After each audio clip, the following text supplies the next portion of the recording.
이름은 윤용상입니다. 본명은 도안스님이고요. So thank you very much for participating. It's an honor to meet you. 선생님 감상이 너무 좋다고 좀 전해주세요.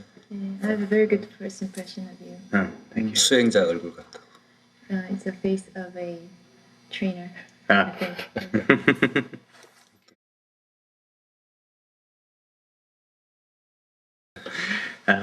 So my interest is in your story of becoming a Buddhist and a monk, and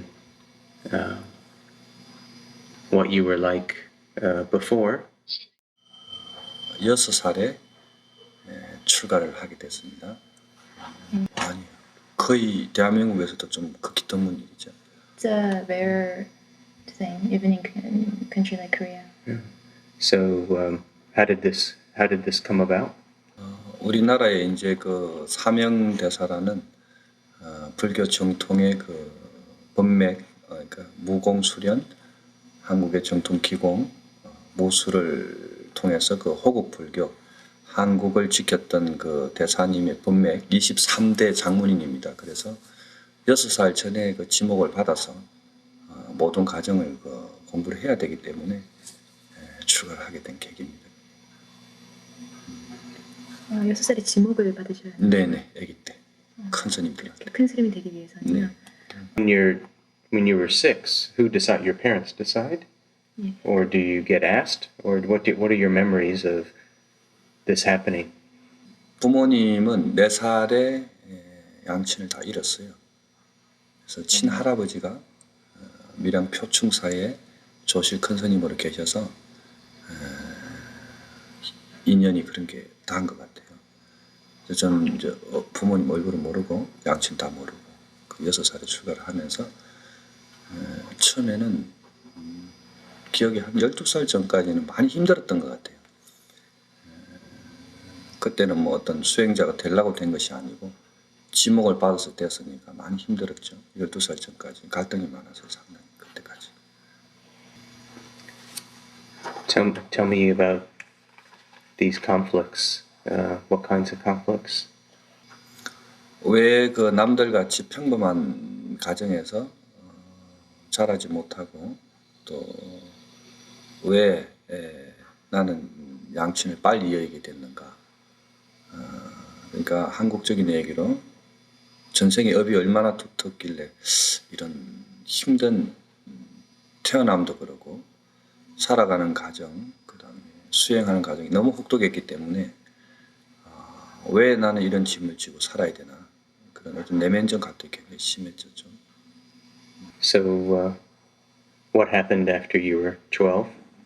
큰 변화가 있었죠.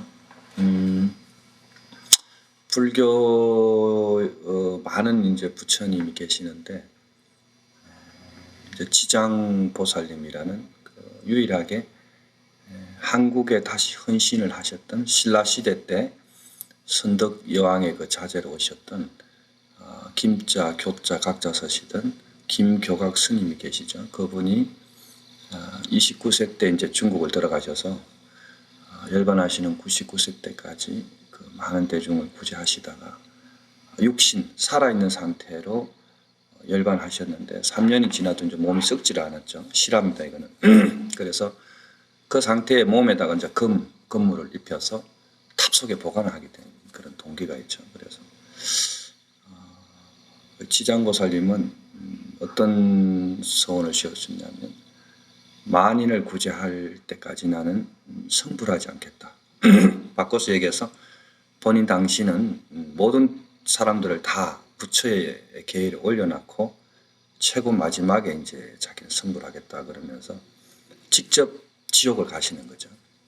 그래서 그 어떤 그런 계기에 큰 법문을 듣고 그 지장보살님 그 전회를 가봤어요. 그래서 문을 딱 여는데 그 어린 나이인데도 그 얘기를 듣고 굉장히 많이 울었던 것 같아요. 그래서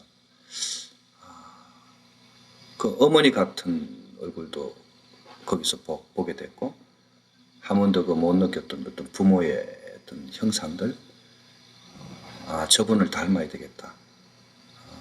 그렇게 해서 수행을 해서 고통받는 많은 사람들을 마음의 평화를 줘야 되겠다. 하여튼 그때 그런 12살의 어린 나이인데도 그런 그 큰 스님한테 그런 법문을 듣고 엄청난 변화가 온 것 같아요. 그 이후로부터.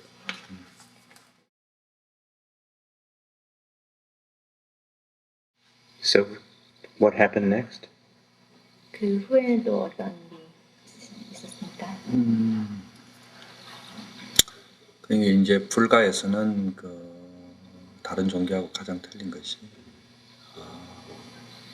이제 모르는 분들은 부처님한테 기댄다 이렇게 생각하는데 철저하게 자기 안에 마음 속에 있는 부처를 찾아가는 대작업이죠. 수행의 방편이 바깥을 믿는 게 아니고 부처를 믿는 게 아니고 부단히 이제 부처님께서 네 안에 마음속에 있는 부처를 찾아라 했기 때문에 그런 수행 과정이 우리는 그 세 가지 업을 가지고 이 세상에 옵니다.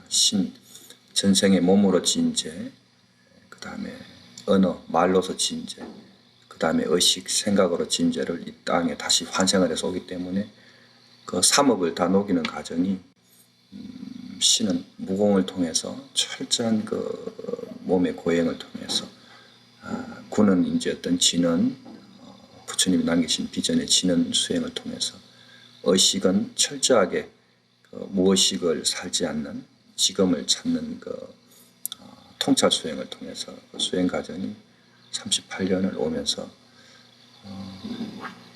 뭐 인간의 그런 능력으로는 할 수 힘든 목숨을 걸어야 되는 때로는 그런 수행도 많이 겪었고 해서 지금은 이제 완벽한 어떤 내적인 평화가 37세 이후로는 온 것 같아요. 그래서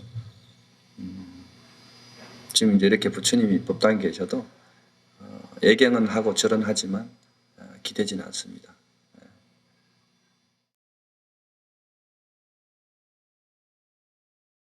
What happened when you were 37? 불교 정통 무공, 그다음에 한의학 기공을 이제 사사를 받다 보니까 21세 때부터 이제 수많은 환자를 보게 됐어요. 일본에서 한 8년 살게 됐고 또 무공을 하다 보니까 프로 선수로 데뷔를 해서 격투기 선수도 하게 되고 그러면서 이제 외국에 좀 한 8년 나가 있으면서 많은 환자를 보게 된 계기가 있었는데 침술이죠. 침술로 이제 많은 환자를 보게 되면서 어떤 계기에 의해서 딱 정확하게 10년 전에 국영 방송과 동시에 일본 NHK에 이제 동시에 방영이 되면서 수많은 사람이 몰려오게 됐어요. 그런 계기가 있었는데 그 계기 때 저희 어떤 능력을 앞세워서 짧은 시간에 14개월이라는 짧은 시간 안에 그 한국 돈으로 한 32억을 치료비를 버려가지고 외국을 도망을 간 친구가 있어요. 사무장이라고 그러죠. 그래서 정신적인 고통을 너무 많이 받게 됐고 정말로 내가 이렇게 수행을 계속 해야 되나 어떤 세상에 대한 내가 먹었던 마음들 나는 정말 그 선심으로 대했던 그 마음이 악용당하고 그때 이제 굉장히 큰 정신적인 충격이 오면서 법적인 제재도 받게 됐고 근데 아까 그 질문의 포인트가 뭐였죠? 다시 한번. 예, 37세 이제 이후로 변화가 오셨다고 합니다. 그래서 그런 어떤 정신적인 충격이 좀 많이 심했고 제가 그 이후로 이제 생각을 하기를 나는 상대한테 전혀 그 악의 없이 하는데 왜 상대는 나를 이용하고 또 어떤 능력을 이용하고 금전적인 어떤 부분이나 세상의 종교를 한번 지도자들을 다시 한번 둘러보는 계기가 됐어요. 이 얘기가 너무 길게 흘러가서 포인트가 그 이제 계기에 대한 정확한 의의를 지금 제가 잘 전달을 못 받아서 예, 그래서 지금 물어보신 건데 37세 이후로 이렇게 마음의 평화를 찾으셨다고 해서 그 어떤 계기로 그렇게 마음의 평화를 예, 찾으셨는지. 그렇게 된 얘기죠. 너무 길게 얘기를 하다 보니 맥락을 내가 까먹어버렸어. sorry. 그래서 그런 큰 충격을 받고 나서 어떤 구금 시설이죠. 우리나라로 얘기하면 구금 시설, 의료법에 의해서 보건범죄특별조치법 위반에 의해서 구금을 당하게 됐습니다. 그래서 그때 나를 앞세워서 그 방송의 힘을 이용해서 수많은 환자를 보호하겠던 지국현이라는 조선일보 기자죠. 기자가 이제 32억이라는 그 금을 받아서 캐나다로 도망을 가게 된 겁니다. 그래서 그 죄를 전부 다 내가 덮어쓰고 구금 시설에 갇히게 됐어요. 그래서 처음엔 한 2달 동안에는 너무너무 화가 나고 정말 미쳐버릴 것 같고 순수하게 수행자한테 이런 그 올가미를 덮으시었던 그런 여러 상황들이 정말 그 어떤 생각할 수 없을 정도의 큰 충격이 왔어요. 근데 2달이 딱 지나고 나면서 어차피 여기서는 내가 해결하기 전에는 나갈 수가 없으니까 포기하는 상태, 몸도 마음도 다 포기하는 상태가 돼서 차라리 이럴 것 같으면 마음을 한번 바꿔보자. 바깥에서는 열심히 수행을 했지만 이렇게 구속된 공간에서 수행을 해본 적이 없으니까 정말로 그 부처님의 그 수행했던 마음으로 한번 수행을 해보자. 모든 걸 넣고 다 잃어버린 거죠. 그때까지의 지위, 금전, 운영하던 사찰 모든 걸 동시에 다 잃어버렸으니까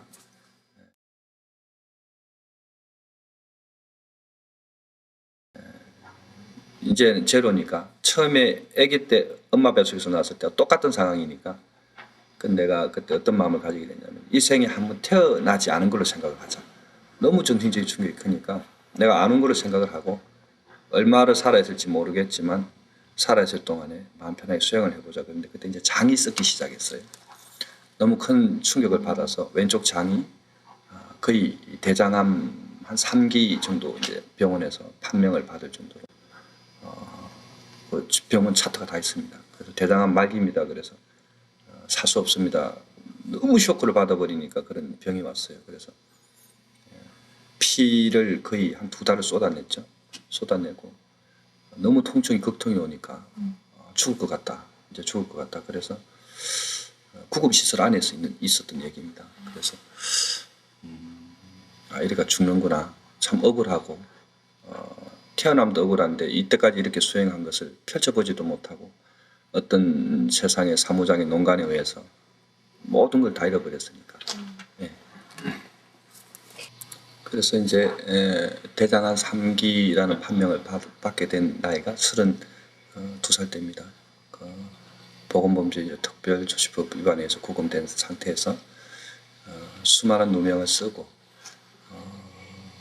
정말 그 돈은 나는 10원 한 푼 쓴 적도 없고 너무 억울하고 그래서 갇힌 상태에 나갈 수도 없고 그 액수가 너무 큰 돈이었기 때문에 어떻게 할 그런 입장도 못 됐고 그때 국영방송 MBC에서 한국방송 그러니까 저를 처음 방송을 해줬던 MBC에서 다시 저를 저 스님은 공인인데도 불구하고 사무장과 짜고 몇십억이라는 돈을 짧은 시간 안에 벌어서 했다고 이제 MBC 뉴스에 대대적으로 3일간 보도가 됐어요. 그래서 엄청난 충격을 받아버렸죠. 말로 표현할 수 없는.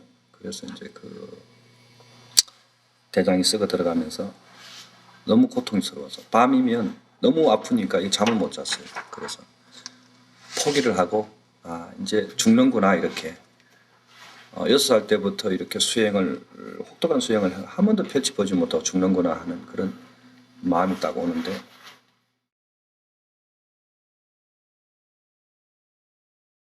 그래 죽을 때 죽더라도 그래도 나는 그 수행자로서 의연한 모습으로 가겠다.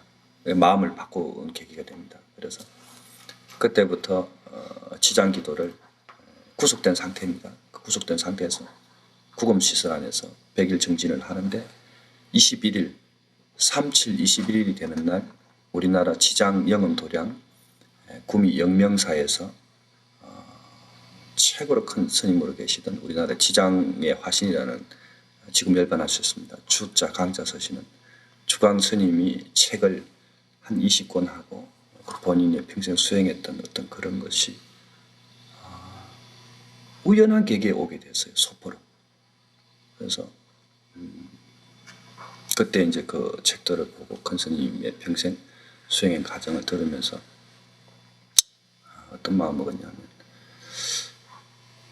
바깥에서 마음 편하게 수행할 때보다 비록 모든 공간이 제약이 되어 있지만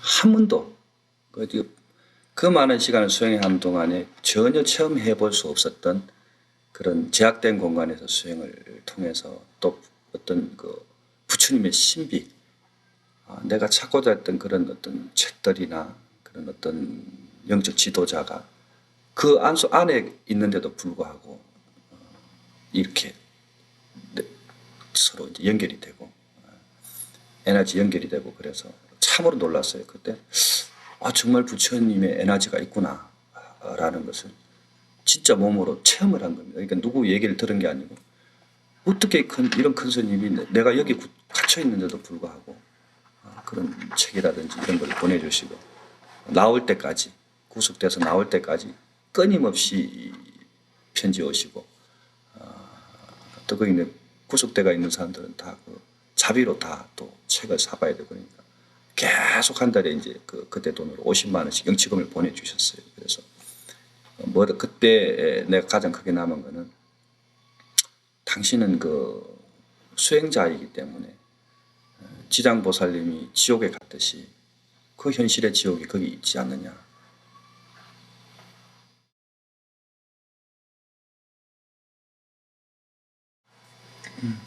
네, 그래서 그러고 이제 그때 그런 마음을 접고 나서 올곧이 수행을 하다가 그냥 뭐 죽음을 맞이하던 뭐 하여튼 그때는 이제 수행의 구도가 굉장히 좀 불이 많이 탄 것 같아요. 그래서 뭐 잠도 자지 않고 잠시 졸면서 하루에 한 18시간 이상 구속된 공간 속에서 수행을 한 것 같아요. 근데 이제 그렇게 하고 한 60일 정도 지났을 때 그렇게 급통이 오던 대장이 갑자기 안 아파지기 어느 날 안 아파지기 시작한 거예요. 그 안에는 약도 별로 없고 오늘 갑자기 이렇게 장이 안 아픈 거예요. 그래서 이상하다. 왜 이렇게 장이 안 아프지? 그렇고 이제 별 생각 없이 이렇게 있었는데 이제 검진을 거기는 구속된 공간이기 때문에 검진 받기가 쉽지 않습니다. 그러니까 신청해놓고 뭐 한 달, 2달 돼야 바깥에 나가서 병원에 갔습니다. 근데 병원을 갔는데 신기하다는 거예요. 그렇게 심한 장이 어떻게 이렇게 깨끗하게 암의 흔적이 없다. 그 양광 의사들이 암의 흔적이 없어졌다. 이거 어떻게 된 거냐? 무슨 치료를 받았느냐? 치료 받은 적도 없고 안에 제약된 공간 약도 없고 뭐 그렇습니다. 그랬더니 너무 이상하다는 거. 이게 과학적으로 풀 수가 없다는 얘기죠. 그래서 그때 나는 이제 정말 마음이 극에 가라면 내가 원하는 그다음에 어떤 큰 욕심이 없을 때 모든 것을 비워버렸을 때 나와버렸을 때는 우리가 생각도 못하는 그런 우리 신체의 어떤 에너지를 낼 수 있다는 걸 알게 됐습니다. 그래서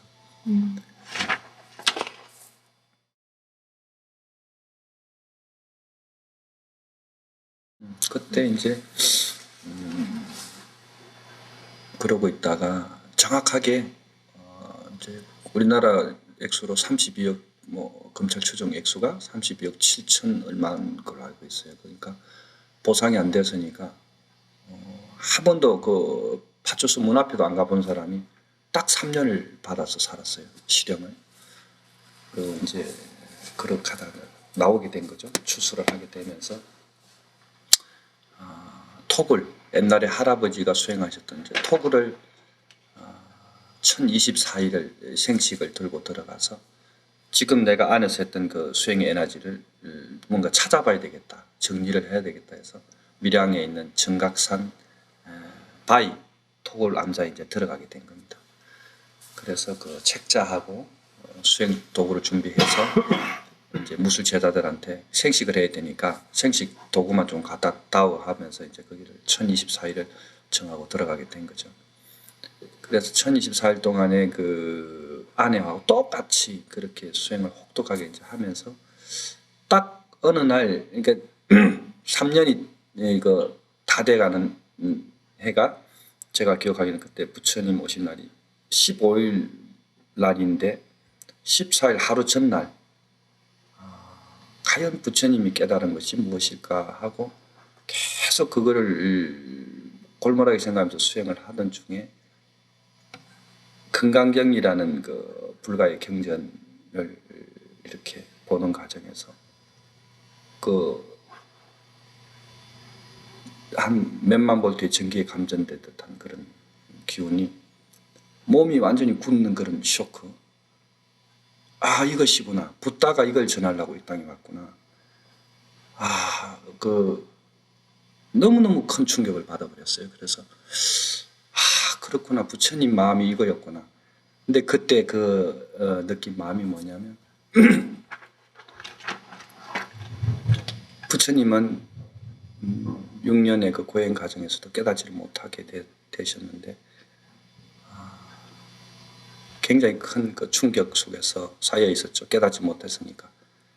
근데 이제 어머니가 밤에 꿈에 마야 부인이 현몽을 하셔서 그 네 몸 고행을 그렇게 한다고 못 깨닫으니까 내일 아침에 정식으로 좋은 음식을 먹고 다시 정신을 차려서 수행을 하거라 하고 이제 꿈에 현명을 하시죠. 그래서 6년 동안에 못 깨달은 것을 7일 만에 깨닫게 되는데 새벽별을 보고 깨닫게 되죠. 근데 불가의 그 깨달음이, 부처님이 깨달은 그 깨달음이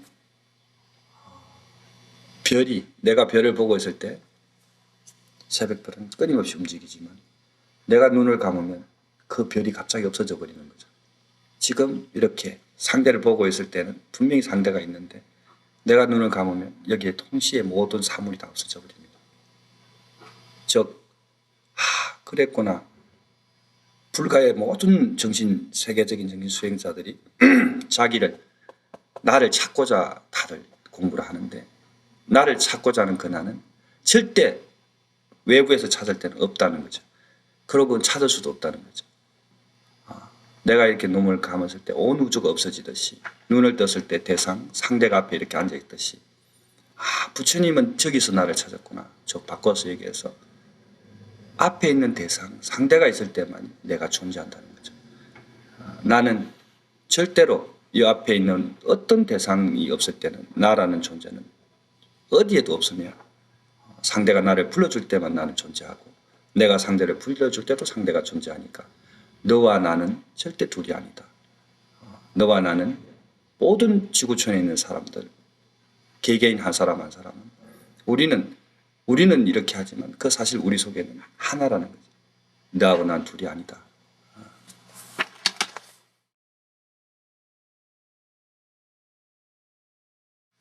And how did you come from there to here? 그래서 그 수행을 하신 후에 이곳까지는 어떻게 오시게 되신 겁니까? 그래서 제 이제 첫 공부를 가르쳤던 사부죠. 친할아버지니까 열반하신 97년도 열반하셨어요. 97년도 11일 9일 날 열반하셨는데 세속 속가나이 124세에 열반하셨어요. SBS에서 세상에 이런 일이가 만들어진 계기가 된 겁니다. 조계종 역사 78년 만에 앉아서 자타림망 하셨기 때문에 그동안에 수행했던 모든 비디오 자료를 불교 기자가 SBS에서 갖다 주는 바람에 지금 세상에 이런 일이라는 프로가 만들어지게 된 거죠. 그래서 그 도인 열반하실 때 당시에 제가 첫 방송을 하게 된 계기가 97년도입니다. 그때 MBC하고 일본 NHK 동시에 이제 촬영을 해서 알려지게 된 계기인데 그때 그 어른이 예언을 하셨어요. 너가 수행이 되기 전에 세상에 나갔기 때문에 엄청난 환란이 올 것이다. 그러니까 구속되고 이런 걸 미리 다 예언하신 겁니다. 정확하게 내가 열반 후에 10년 후에는 그러니까 올해입니다. 음력 6월 18일 날부터 너의 법을 가지고 많은 세상이 알릴 것이다. 그리고 수많은 사람을 구제할 수 있는 그런 능력이 생길 것이다. 그런 이제 올해가 그 예언한 해입니다. 그래서 저희 큰 스님하고도 인연이 사실은 뭐 오래전부터 있었지만 그런 기운이 닿지 않았고 올해는 이제 이상하게 그런 나도 마음이 많이 편안했고 내적인 변화도 많이 왔었고 또 그런 가정에서 2003년도 11월 23일 날 유엔 산하단체 평화교육자협회 미국분 찰스 메르시카라는 그 회장님이 전 세계 이제 40세계 대사들을 다 해서 제6회 세계 평화미술대전이 세종문화회관에서 열렸죠. 그런 가정에서 구속된 그 가정 빼고도 그 아내 가정에 의술을 무료 봉사한 지가 21살 때부터 했으니까 20년 넘게 침술로 무료 봉사를 해왔습니다. 그래서 그런 이제 공로도 인정이 되면서 이제 세계 평화 한국인으로 건국 이래 최초로 무술 계통의 이제 평화 무도 대사를 임명을 받았어요. 유엔에 지금 등록이 되어 있습니다. 그래서 세상의 평화에 대해서 기여를 해주시라는 그런 강력한 메시지도 듣게 됐고 지금까지도 이제 그때부터 두려움이 없어져 버렸어요. 내가 수행자인데 나쁜 일에 해서 구속된 것도 아니고 남을 구제하려고 하다가 구속됐기 때문에 나 떳떳하다. 어느 자리에서도 얘기할 수 있고 그런데 유일하게 10년 전에 나를 그 구속 당시에 방송을 튀우고 또다시 뉴스에 나를 매도했던 MBC에서 10년 만에 올해 다시 제의가 들어왔어요. 스님 이때까지 과정을 다 보고 조사를 해본 결과 스님이 너무 결백하다는 것도 알게 됐고 스님을 그때 모르고 뉴스를 하고 이런 것도 다 죄송하다고 1월 19일 날 이런 특집 프로를 하나 만들 거니까 꼭 스님을 다시 방영을 해드려서 그런 오도나 누명을 벗겨드리고 싶다고 그래서 그 방송사에서 다시 이번 1월 19일 날 저를 방송을 했습니다. 그래서 전국이 다 나가게 됐죠. 그래서 올해는 좀 많은 것이 좀 그동안의 어떤 것이 좀 벅찬 한 해였습니다. 그냥 그런 것 같아요.